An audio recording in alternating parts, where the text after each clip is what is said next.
প্রকাশিত হলো রাজ্য জয়েন্ট এন্ট্রান্সের ফল। প্রথম বাঁকুড়া জেলা স্কুলের কিংসুক পাত্র, দ্বিতীয় হয়েছে কল্যাণীর শুভ্রদীপ পাল, তৃতীয় হয়েছেন বিবস্বান বিশ্বাস, নদিয়ার বিবস্বান আইএসসিই বোর্ডের পড়ুয়া, চতুর্থ স্থানে আছে শিলিগুড়ির ইরাদ্রি বসু খাউন্ট, পঞ্চম স্থানে সাউথ পয়েন্টের ময়ূক চৌধুরী, ষষ্ঠ স্থানে হুগলির রিতম ব্যানার্জি।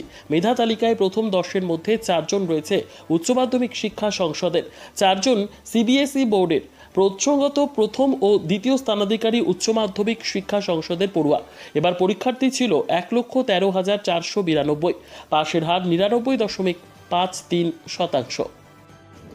যে হয়েছেন তিনি আমাদের West Bengal council of higher secondary এডুকেশনের বোর্ডের বাঁকুড়া জেলা স্কুলের ছাত্র কিংসুক পাত্র। কিংসুক পাত্র বাঁকুড়া জেলা স্কুলে, সে আমাদের West Bengal council of higher secondary